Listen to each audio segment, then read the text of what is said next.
नमस्कार साहित्य प्रेमियों, स्वागत है आपका हमारे YouTube चैनल माइलस्टोन एक्सप्रेशन पर। यह कहानी है 9 साल के एक मासूम बच्चे बंटी की, जो अपने माता पिता के टूटते रिश्ते के बीच कहीं खो जाता है।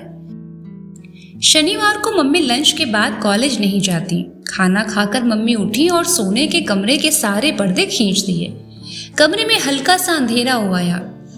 अभी तो उतनी गर्मी नहीं है, वरना मम्मी रोशनदानों में भी काले या भूरे कागज चिपकवा देती। गर्मी में उन्हें रोशनी बिल्कुल अच्छी नहीं लगती, और बंटी है कि उसका अंधेरे में जैसे जी घबराता है। अंधेरा यानी कि सो। रात भर अंधेरा रहता है और रात भर वह सोता भी है। अब दिन में भी अंधेरा कर दोगे तो कोई रात थोड़ी ही हो जाएगी, और रात नहीं तो सोए कैसे। पर मम्मी सुनती है कोई बात। बंटी चलो सो, और पकड़कर पलंग पर डाल देती हैं। बंटी जानता है कि कुछ भी कहना सुनना बेकार है, इसीलिए जैसे ही मम्मी ने पर्दे खींचे चुपचाप आकर पलंग पर लेट गया। जब तक आंखें खुली हैं, नजर कमरे की दीवारों में कैद है, पर आंख बंद करते ही जैसे सारी सीमाएं टूट जाती हैं और न जाने कहां कहां के जंगल, पहाड़ और समुद्र तैर आते हैं आंखों के सामने। परी लोक की परियां और पाताल लोक की नाग कन्याएं तैरती हुई उसके सामने से निकल जाती हैं। अच्छा, अगर कोई उसे जादू के पंख या उड़ने वाला घोड़ा दे दे तो वह क्या करे? एकदम पापा के पास चला जाए और उन्हें चौंका दे। अचानक उसे आया देख पापा कितने खुश हो जाएंगे। इधर मम्मी ढूंढ ढूंढ कर परेशान।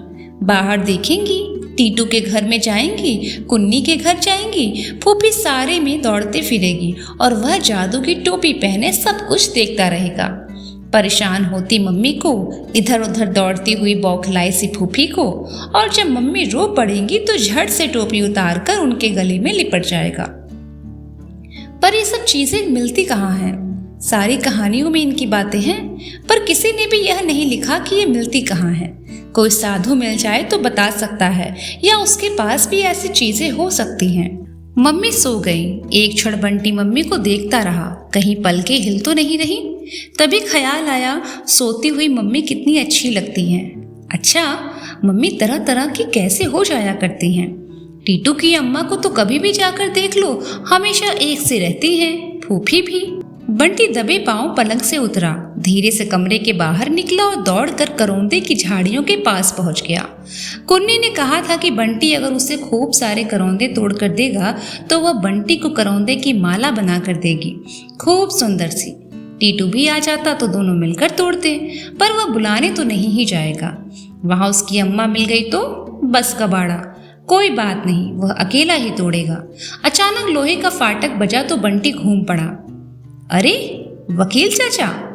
पसीने में सारोबार वकील चाचा एक तरह से हाफते हुए अपनी पतली सी छड़ी हिलाते हुए चले आ रहे थे। चिपचिपाते हाथों को कमीज से ही पोंछता हुआ बंटी दौड़ा हुआ और वकील चाचा की बाहों में झूल आया। आप कब आए चाचा? क्यों रे, तू ऐसी भरी धूप में यहाँ करौंदे तोड़ रहा है? धूप कहाँ, मुझे तो नहीं लग रही। बंटी दुष्टता से हंस रहा है। हाँ, धूप कहाँ, यह तो चांदनी है ना, शैतान कहीं का। शकुन घर में है या कॉलेज? शनिवार को तो 1 बजे ही छुट्टी हो जाती है कॉलेज की। भीतर सो रही हैं। और फिर मम्मी, ओ मम्मी, वकील चाचा आए हैं कि बिगुल नाद के साथ ही बंटी चाचा को लेकर भीतर घुसा। भरी नींद में से मम्मी उठी और वकील चाचा को सामने देखकर जैसे एकदम से पिटा गई। साड़ी ठीक करके उठती हुई बोली, अरे आप कब आए? ये बंटी वहां करौंदे तोड़ रहा था ऐसी धूप में। मम्मी पूछ रही हैं आप कब आए, पहले उनकी बात का तो जवाब दीजिए। तू बड़ा तेज हो गया है। वकील चाचा ने अपनी टोपी उतारकर मेज पर रखी और ठीक पंखे के नीचे बैठ गए। अभी तो जरा भी गर्मी नहीं है और चाचा के इतना पसीना। तुम्हारे यहाँ आज आया हूं तो समझ लो शहर में आज ही आया हूं। क्यों रे, तू उठकर फिर करौंदे तोड़ने चला गया? तुझे नींद नहीं आती तो फिर पढ़ता क्यों नहीं? इम्तिहान नहीं पास आ रहे? आंख लगी नहीं कि गायब? मम्मी सचमुच गुस्सा होने लगी, पर बंटी है कि अभी भी हंस रहा है। चाचा इस समय कवच की तरह उसके सामने बैठे हैं। मम्मी का गुस्सा बेकार। चाचा, आपको जितनी गर्मी लग रही है उससे तो लगता है कि आप ठंडा ही पिएंगे। बोलिए क्या ले आऊं? चाचा की आंखों में एकाएक लाड़ उमड़ आया। बड़ी खातिर करना सीख गया, तू तो एकदम ही बड़ा और समझदार हो गया लगता है। मैं अभी आई, कहकर मम्मी अंदर चली गई। शायद मुंह धोने या चाचा के लिए कुछ लाने गई हूँ। बंटी धीरे से सरक कर चाचा के पास आया और उनकी कुर्सी के हत्थे पर बैठता हुआ बोला, चाचा, पापा कब आएंगे इस बार? इस प्रश्न में पापा के बारे में जानने की इच्छा भी थी, साथ ही यह उत्सुकता भी कि पापा ने कुछ भेजा हो चाचा के साथ तो चाचा निकाले। पता नहीं कि चाचा एकटक उसका चेहरा ही देखने लगे। घनी बाहों के नीचे कुछ अंदर को धसी आंखें जाने कैसे गीली गीली हो गई। बड़े दुलार से पीठ पर हाथ फेरते हुए बोले, पापा की याद आती है बेटे? झेपते हुए बंटी ने गर्दन हिला दी। बंटी को लगा जैसे चाचा कहीं उदास हो गए हैं। पीठ सहलाता हुआ उनका हाथ उसे कांपता सा लगा। पापा की बात कहकर उसने कहीं गलती तो नहीं कर दी? पता नहीं, जब भी वह पापा की बात करता है सब कुछ गड़बड़ा जाता है। किससे करे वह पापा की बात? किससे पूछे उनके बारे में? पापा भी आएंगे बेटा, मैं जाकर उन्हें भेजूंगा। चाचा का स्वर इतना बुझा बुझा क्यों है? वे तो हमेशा इतने जोर जोर से बोलते हैं जैसे क्लास में पढ़ा रहे हों। मैं तो इस बार मिलकर भी नहीं आ सका, वरना जरूर तेरे लिए कुछ भेजते। और चाचा बड़े प्यार से उसकी पीठ सहलाने लगे, मानो कुछ न लाने की कमी वे प्यार से ही पूरी कर देंगे। चाचा कुछ लाए भी नहीं। इस सूचना ने बंटी को और भी खिन्न कर दिया, वरना जब भी चाचा आते हैं पापा उसके लिए जरूर कुछ न कुछ भेजते हैं। और शायद यही कारण है कि उसे चाचा अच्छे लगते हैं। चाचा का आना अच्छा लगता है।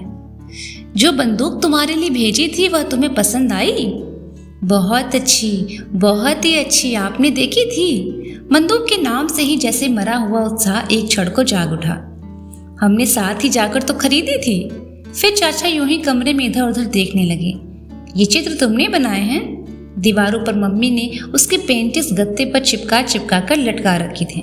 3 शीशे के फ्रेम में बढ़वा रखी हैं। हाँ, बड़े गर्व से बंटी ने कहा। स्कूल में मेरी और भी अच्छी अच्छी हैं। आर्ट क्लब का चीफ हूँ। अच्छा, चाचा ने शाबाशी देते हुए उसकी पीठ थपथपाई और फिर जैसे कहीं से उदास हो गए। पर यह भी कोई उदास होने की बात हुई भला? इतने में मम्मी घुसी, हाथ में ट्रे लिए हुए। लगा वह मुंह भी धोकर आई हैं। यूं भी सोकर उठती हैं तो मम्मी का चेहरा बहुत ताज़ा ताज़ा लगता है। चाचा को गिलास पकड़ाकर मम्मी सामने वाली कुर्सी पर बैठ गई। तुम्हारा बेटा तो बड़ा गुणी है शकुन, कलाकार बनेगा। देखो ना, इस उम्र में ही बड़ी अच्छी पेंटिंग्स बना रखी है। मम्मी ने उसे देखा क्या, जैसे लाड़ में नहला दिया। बंटी सोच रहा था मम्मी उसकी तारीफ में कुछ और कहेंगी, पर फिर सब चुप हो गए। हमेशा बोलते रहने वाला चाचा भी चुप और चाचा के सामने चुप रहने वाली मम्मी भी चुप। अंधेरा अंधेरा कमरा और भीतर बैठे लोग चुप। जैसे एक अजीब सी उदासी वहां उतर आई हो। चाचा कभी एक घूंट पीते हैं, कभी उसकी ओर देखते हैं तो कभी खिड़की की ओर। पर खिड़की तो बंद है, उस पर पर्दा पड़ा है, वहां तो देखने को कुछ भी नहीं है। मम्मी एकटक जमीन ही देखे जा रही हैं और वह है कि कभी मम्मी को देखता है तो कभी चाचा को। चाची जी अच्छी हैं बच्चे? आखिर मम्मी ने पूछा। ठीक है सब, कुछ इस भाव से कहा मानो उन्हें इन सब में कोई दिलचस्पी ही न हो। तुम गर्मियों की छुट्टियों में कहीं बाहर नहीं जा रही इस बार? नहीं, एक तो पहले से ही कहीं जगह का इंतजाम नहीं किया। यूं भी इस बार यहीं रहने का इरादा है। मम्मी पापा की बात क्यों नहीं पूछ रही? लड़ाई में क्या बात भी नहीं पूछते हैं? कलकत्ते में तो अभी भी गर्मी शुरू हो गई होगी। यहाँ शाम को तो अभी भी बहुत अच्छा रहता है, रात को ठंड रहती है। बातें कर रहे हैं पर बंटी तक को लग रहा है जैसे कमरे का मौन नहीं टूट रहा, उदासी नहीं छट रही। यह चाचा को क्या हो गया है? वैसे तो चाचा जब भी आते हैं उन्हें मम्मी से बहुत बहुत बातें करनी रहती हैं। शाम को या दोपहर को आएंगे तो रात के पहले कभी नहीं जाएंगे और जब तक बैठेंगे लगातार कुछ न कुछ बोलते जाएंगे। अगर मम्मी थोड़ी देर को उठकर चली भी जाएं तो चाचा उससे बातें करने लगेंगे और कुछ नहीं तो उसका टेस्ट ही ले डालेंगे। टेबल पूछेंगे, स्पेलिंग पूछेंगे। चुप तो चाचा रह ही नहीं सकते। उन्हें इस तरह लगातार बोलते देखकर बंटी को ख्याल आता, अगर इन्हें कभी क्लास में बैठना पड़े तो बाप रे बाप, सारा दिन सजा खाते ही बीते। मुंह पर उंगली रखे खड़े हैं या फिर मुंह पर डस्टर बांधे बैठे हैं। उसने पिछली बार यह बात मम्मी को बताई तो हंसते हुए उसका कान खींचकर कहा था, यही सब सोचता रहता है बड़ों के बारे में। और फिर देर तक हंसती रही थी। मुंह पर डस्टर बंधे चाचा की कल्पना में वह खुद हंस हंस कर दोहरा होता जा रहा था। वहीं चाचा आज चुप हैं, चुप ही नहीं उदास भी हैं। आप कितने दिन हैं यहाँ पर? परसों की तारीख है, बस उसी दिन शाम को चला जाऊंगा। फिर एक क्षण ठहर कर बोले, तुमसे कुछ बातें करनी है, तो सोचा एक दिन हाथ में होगा तो ठीक रहेगा। मम्मी की आंखें चाचा के चेहरे पर टिक गईं। हजारों सवाल उन आंखों में झलक आए। चेहरे पर एक अजीब सा तनाव आने लगा। बंटी के मन में जाने कैसा कैसा डर सामने आने लगा। पहले वह कुछ भी जानता समझता नहीं था, जानने समझने की कोई इच्छा भी नहीं थी, पर अब जानने लगा है और जितना जानता है उससे बहुत ज्यादा जानने की इच्छा है, बल्कि सब कुछ जान लेने की इच्छा है। उसे मालूम है कि चाचा पापा के पास से आते हैं और आने पर पापा की ही बातें करते हैं। क्या बातें करते रहते हैं उसे नहीं मालूम। उसने कभी सुनने की कोशिश ही नहीं की, पर इस बार जरूर सुनेगा। हाँ, इतना उसे जरूर मालूम है कि चाचा 1-2 दिन के लिए आकर मम्मी को 10-12 दिनों के लिए बदल जाते हैं। कभी कभी तो मम्मी इतनी उदास हो जाया करती हैं कि उनसे बात करना भी बंद कर देती हैं। साथ सुला कर भी न उसे प्यार से सहलाती हैं, न कहानी सुनाती हैं। पर पिछली बार मम्मी बहुत खुश हुई थी, इतनी खुश कि बिना बात ही उसे बाहों में भर भर कर प्यार करती रही थी। तब बंटी को शक हुआ था कि चाचा की छड़ी में तो कोई जादू नहीं है। मम्मी पर फेर कर चले गए और मम्मी बदल गई। तब उसने चुपचाप छड़ी को अपने ऊपर फिरा कर देखा था, फूफी पर भी फिरा कर देखा था, पर उनको तो कुछ नहीं हुआ। नहीं, छड़ी में नहीं, चाचा की बातों में ही कुछ जादू है। आज पता नहीं कैसी बात करेंगे। उसके बाद मम्मी खुश होंगी या उदास, इस बार वह सारी बातें ध्यान से सुनेगा। उसने एक उड़ती सी नजर मम्मी पर डाली। मम्मी की आंखें वैसे ही चाचा पर टिकी हुई हैं, आंखों में वैसे ही सवाल झूल रहे हैं, पर चाचा है कि चुप। बोलते क्यों नहीं? बात करनी है तो करे बात। वहां खिड़की में क्या देखे जा रहे हैं? बात वहां तो लिखी नहीं है। शकुन, चाचा बोले नहीं, जैसे शब्दों को किसी तरह ठेला। कैसी मरी मरी आवाज निकल रही है आज उनकी। टकटकी लगाए लगाए मम्मी की आंखें जैसे पथरा गई हैं। बस मूर्ति की तरह ये बैठी हैं, मानो सांस भी नहीं ले रही हूं। वह चाहता है कि अब इस सारी बात को कानूनी कार्रवाई भी कर ही लेनी चाहिए। चाचा का स्वर कैसा बिखर बिखर रहा है। यही बात कहनी थी चाचा को, पर इसका मतलब वह तो पापा हैं, बात भी पापा की ही है, पर क्या है कुछ भी समझ में नहीं आया। तो क्या इसीलिए आपको यहाँ भेजा है? मम्मी का चेहरा ही नहीं, उनकी आवाज भी सख्त हो गई, वह प्रिंसिपल वाला चेहरा। नहीं नहीं, मैं तो अपने काम से आया था, पर जब आने लगा तो उसने मुझे तुमसे इस विषय में बात करने को कहा था। मैं नहीं आता तो वह खुद शायद तुम्हें लिखता। इसका मतलब चाचा मिलकर आए हैं पापा से, और अभी अभी उससे कहा था कि आने से पहले मिला नहीं। चाचा इतने बड़े होकर भी झूठ बोलते हैं। उससे बड़ों की बात के बीच में नहीं बोलना चाहिए, वरना वह अभी पूछता। चाचा ने शरीर ढीला छोड़कर पीठ कुर्सी पर टिका दी और आंखें मूंद ली, जैसे बहुत बहुत थक गए हों। बस हो गई बात, इतनी सी बात करने आए थे। ये भी कोई बात हुई भला? आप कुछ देर आराम कर लीजिए, रात के सफर की थकान भी होगी, बाकी बातें शाम को हो जाएंगी। ऐसी कौन सी नई बात करनी है? वाक्य का अंतिम हिस्सा मम्मी ने जैसे अपने आप से कहा और बिना चाचा का उत्तर पाए ही अलमारी खोलकर एक चादर निकाली और ड्राइंग रूम के दीवान पर बिछा दी। चलिए जाकर लेट जाइए, मम्मी ने ऐसे कहा जैसे बंटी को कह रही हो, और चाचा भी बिल्कुल चुपचाप उठकर चले गए। पता नहीं वे सचमुच ही थके हुए थे या पता नहीं वे जैसे बात टालना चाह रहे थे। और तू सोता क्यों नहीं है? यहाँ बैठकर गुटर गुटर बातें सुन रहा है। भरी दोपहर में भी तुझे नींद नहीं आती? बंटी उछलकर पलंग में दुबक गया, पर नींद का कोई प्रश्न ही नहीं। मम्मी की ओर देखकर पूछा, चाचा क्या कहते थे मम्मी? मम्मी ने ऐसी चुभती नजरों से उसे देखा कि वह भीतर तक सहम गया और खट से उसने आंखें बंद कर ली, पर बंद आंखों से भी वह उस चुभन को महसूस करता रहा। फिर बंद आंखों से उसने जाना कि मम्मी भी उसके बगल में आकर लेट गई हैं। अब सबको सुलाकर मम्मी जागती रहेंगी। चाचा की कही हुई बात क्या बहुत बुरी थी। अनायास ही मम्मी की उंगलियां उसके बालों को सहलाने लगी, कांपती थिरकती उंगलियां।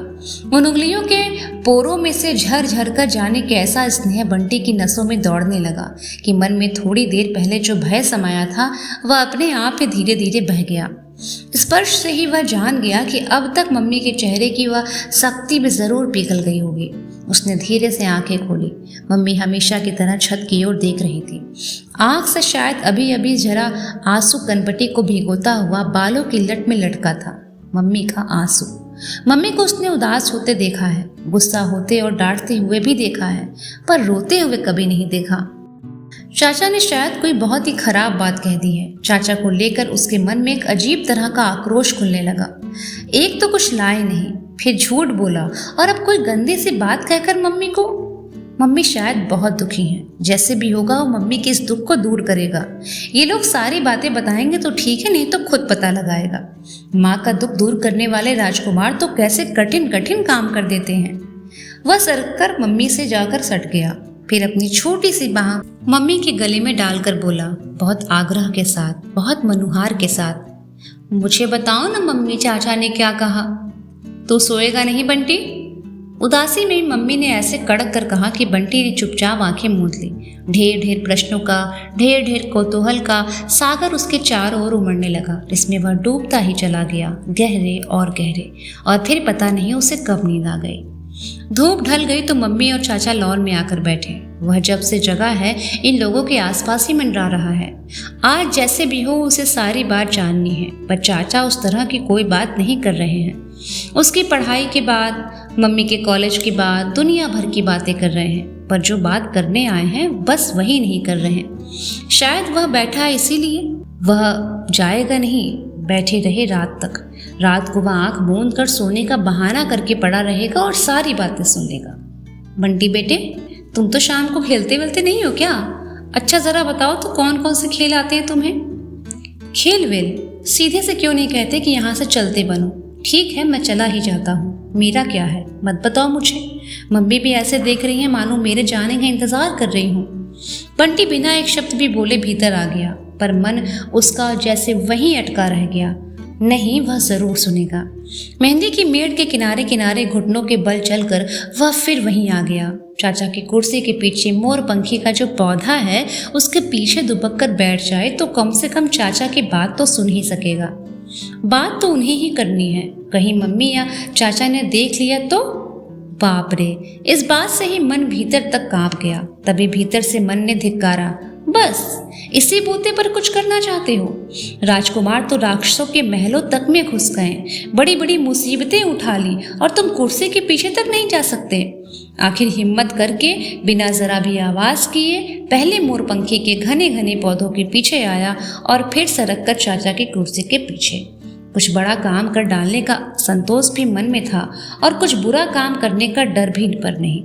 मम्मी का दुख दूर करने के लिए शायद सभी को सभी तरह के काम करने पड़ते हैं। यह मम्मी का काम है, अच्छा काम। मम्मी कुछ बोल रही है शायद। कितना धीरे बोलती है मम्मी, कुछ भी तो सुनाई नहीं दे रहा। नहीं, शायद कोई कुछ नहीं बोल रहा है। अजीब बात है। शकुन, ठीक है, खूब साफ सुनाई दे रहा है, पर चाचा रुक क्यों गए? फिर सब चुप। शकुन जिंदगी चाहने का नाम नहीं। लो, अब आवाज इतनी धीरे कर दी कि ठीक से सुनाई भी नहीं दे रहा। बार बार जिंदगी जिंदगी कर रहे हैं, पापा की बात क्यों नहीं कर रहे हैं? बंटी थोड़ा और सरका। अब शायद मम्मी बोल रही हैं, खूब धीरे बोल रही हैं, फिर भी सुनाई दे रहा है। अपनी मम्मी की तो धीरे से धीरे कहीं बात भी वह सुन सकता है, समझ सकता है। उम्मीद का तो प्रश्न ही नहीं उठता वकील चाचा। उम्मीद तो न पहले थी न अब है। नहीं, ऐसी बात नहीं है। शुरू के 3-4 साल तक तो मुझे बहुत उम्मीद थी, खासकर बंटी के प्रति उसका रुख देखकर। बच्चे पता नहीं बीच बीच में क्या बोलते जा रहे हैं। मेरे बारे में बोलते बोलते सीमेंट की बात करने लगे। एकाएक ख्याल आया टीटू को ले आता, वह शायद सारी बात समझ लेता। पर नहीं, अपने घर की बात सबको नहीं बतानी चाहिए। मीरा के साथ तो उसका खूब अच्छा है ना, यू नो शीज। अब बीच में पता नहीं या किसके बात घुसा दी। चाचा को कभी इम्तिहान देना हो तो एकदम अंडा, लिखना है कुछ और आप इधर उधर का लिख रहे हैं। मम्मी तो शायद कुछ बोल ही नहीं रही, ये बोलने ही नहीं देंगे। दोपहर में तो गर्मी और थकान के मारे शायद बोलती बंद हो रही थी, अब तो फिर पहले की तरह चालू हो गए। भले ही बोले, पर ऐसी बात तो बोले जो समझ में आए। तभी मम्मी की आवाज़ सुनाई दी। बात तो कुछ समझ में नहीं आ रही, बस ये पता लग रहा कि आवाज़ खूब सख्त है। चेहरा भी ज़रूर सख्त हो गया होगा। मन हुआ एक बार देख ही ले। पीछे बैठते समय जो डर लग रहा था वह धीरे धीरे दूर हो गया था और अब जैसे हौसला बढ़ रहा था। वह कुर्सी से एकदम सट गया। मैं क्या जानता नहीं, इसीलिए तो कह भी दिया। और कोई होता तो कभी बीच में नहीं पड़ता। अजय ने दस्तखत करके फॉर्म दे दिया, कल तुम भी उस पर दस्तखत कर देना। मैं कचहरी में जमा करके जल्दी ही कोई तारीख देने के। धात तेरे की, ये वकील चाचा भी एक ही घन चक्कर है। पापा मम्मी के बीच में भी अपनी कचहरी तारी जरूर लगाएंगे, वकील की दुम। लो, अब कोई कुछ बोल ही नहीं रहा, दोनों गुमसुम होकर बैठ गए। बंटी का मन हुआ वहां से सरक ले, ऐसे तो कुछ भी समझ में नहीं आएगा, जो कुछ पूछना है मम्मी से पूछेगा। क्या बताएं, कुछ भी समझ में नहीं आता। लगता है एक बार धुरी गड़बड़ा जाती है तो फिर जिंदगी लड़खड़ा जाती है, फिर कुछ नहीं होता, कुछ भी नहीं। और जाने कैसे अचानक चाचा का लंबा सा हाथ पीछे को लटका और बंटी के सिर से टकरा गया। बंटी एकदम सकपका गया। ये चाचा भी अजीब हैं, बात करनी है सीधी तरह से करो, इतना हाथ पर नचाने की क्या जरूरत है। अरे ये क्या बंटी, तुम यहाँ क्या कर रहे थे? बंटी को काटो तो खून नहीं, छिपकर बातें सुन रहे थे। चाचा मम्मी की ओर देख रहे थे, जैसे बंटी ने ही मम्मी चोरी करते हुए पकड़ ली गई हूँ। बंटी ने नजरें झुका ली, जरूर मम्मी भी वैसे सख्त नजरों से उसे देख रही होंगी। उसकी हिम्मत नहीं हो रही है कि आंख उठाकर एक बार देख भी ले। उसकी आंखें ही नहीं, उसका सारा शरीर भी जैसे जहां का तहां जम गया। भीतर से बस एक धिक्कार उठ रही है, पता नहीं अपने लिए, पता नहीं चाचा के लिए। अच्छा है चाचा, मैं तो खुद चाहती हूँ कि अब यह सब कुछ जान ले। आखिर कब तक इससे छिपा कर रखा जा सकता है? अब इसके मन में यह बात बहुत घुमड़ने लगी है आजकल। बंटी जैसे उबर आया, मन हुआ दौड़कर मम्मी के गले से लिपट जाए, कह दे चाचा को कि मम्मी तो उसे सब कुछ बताएंगी, क्या कर लेंगे आप? हाँ हाँ, बताने को जानने को कौन मना करता है, पर ठीक से जाने। मेरा मतलब था यह छिपकर सुनने की आदत ठीक नहीं। फिर आवाज को बहुत मुलायम बनाकर बोले, बंटी बेटे जाओ खेलो, अच्छे बच्चे हर समय बड़ों के बीच में नहीं बैठते। और बंटी तो बहुत अच्छा, क्लास में इतने अच्छे नंबरों से पास होता है, इतनी बढ़िया ड्राइंग करता है। बंटी ने फिर मम्मी की ओर देखा, शायद वे उससे अपने पास बैठने को ही कह रही थी। टीटू के साथ खेलने नहीं जाएगा बंटी? मम्मी ने बहुत धीमे से पूछा। मम्मी का चेहरा ही नहीं, मम्मी की आवाज भी बहुत उदास हो गई थी। मैं तो अपने पौधों को पानी दे रहा था मम्मी। रुआंसे सी आवाज में बंटी ने एक बार जैसे अपने को यहाँ रहने की सफाई दी। अच्छा, पानी देते हो अपने पौधों को? बहुत अच्छे बच्चे हो, शाबाश। अब खेलने जाओ अपने टीटी वीटी के साथ। बंटी मन ही मन जीभ चढ़ाया चाचा को। नाम तक तो लेना नहीं आता, टीटी हो गया। और फिर वहां से तीर की तरह भाग गया, कुछ इस भाव और फुर्ती के साथ मानो उसे वहां बैठने की या उन दोनों के बीच की बातचीत सुनने जानने की कोई इच्छा नहीं है। वह तो बस यूं ही बैठ गया था, रखें अपनी बात अपने पास। दौड़ते हुए चाचा के अंतिम वाक्य को याद किया, जब धुरी गड़बड़ा जाती है तो जिंदगी लड़खड़ा जाती है। जरूर उस धुरी में कोई बात है, तभी तो उसे भगा दिया। धुरी का मतलब क्या होता है, किससे पूछे? टीटू से ही पूछेगा। टीटू सचमुच बहुत सारी बातें ऐसी जानता है जो वह नहीं जानता।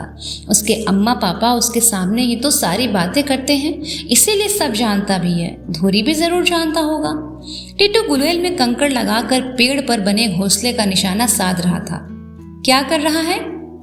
पापा ने कहा है मुझे भी तेरी जैसी बंदूक दिलवा देंगे, बस मैं पहले निशाना लगाना सीख जाऊं। निशाना तो गुलेल से ही सीखना जा सकता है। मैं तुझे अपनी बंदूक ही दे दूंगा, सीख लेना। इस समय कुछ अतिरिक्त रूप से उदार हो रहा बंटी का मन। दे देगा, चल तो ले आए।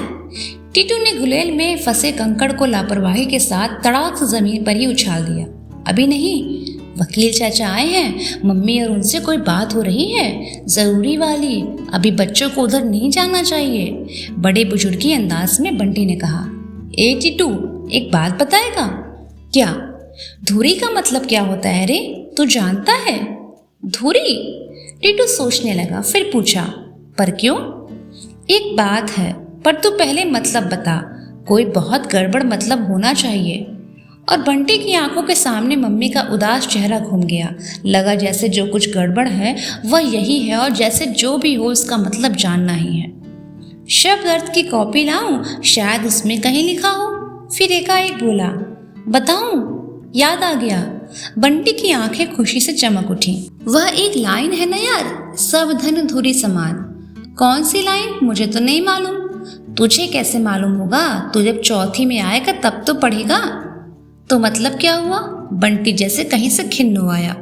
धुरी यानी धूल मिट्टी, समझा? एक बार पढ़ी हुई बात मैं कभी नहीं भूलता। पर टीटू के इस आत्मसंतोष से बंटी का मन हल्का नहीं हुआ। मन ही मन दोहराया, जब एक बार धूल गड़बड़ा जाती है तो धत या नहीं कुछ और होना चाहिए? बात क्या है तू बता ना। बंटी ने एक बार इधर उधर देखा, फिर जरा पास रख कर बोला, जब एक बार धुरी गड़बड़ा जाती है तो जिंदगी ही लड़खड़ा जाती है।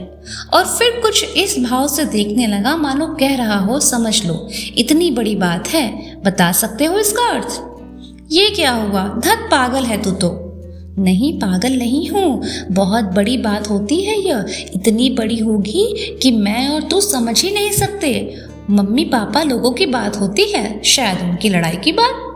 और रात में जब सोया तो बार बार मन हो रहा था कि मम्मी से इस बात का अर्थ पूछे। चाचा क्या बात कर गए, सब पूछें। मम्मी ने तो खुद बताने को कहा था, पर कुर्सी के पीछे छिप कर बैठने की हरकत से वह भीतर ही भीतर इतना सहमा हुआ था कि पूछने का साहस ही नहीं हुआ। सब कुछ जानने का यह कौतूहल उसके अपराध को और पुख्ता ही करेगा। नहीं, उसे कुछ भी नहीं जानना, पर बिना कुछ पूछे और जाने भी उससे बराबर लग रहा था कि कोई एक बहुत बड़ी गड़बड़ी है जो उसके चारों ओर है, जो मम्मी के चारों ओर है। उस गड़बड़ी की बात बताने के लिए ही चाचा कलकत्ते से यहाँ आए हैं। मम्मी इतनी उदास हैं, पर किससे पूछें? उसके पास भी जादू का लैंप होता तो घिस कर जिन्न को बुलाता और सब पूछ लेता। कैसे मिल सकता है जादू का लैंप? और फिर धीरे धीरे कहानियों का जादुई माहौल उसकी पलकों पर उतरने लगा और वह सो गया। अगर ये कहानी आपको पसंद आ रही हो तो वीडियो को लाइक शेयर करिएगा, कमेंट में अपनी राय लिखिएगा और मिलते हैं आपसे इसके अगले भाग में। तब तक के लिए धन्यवाद।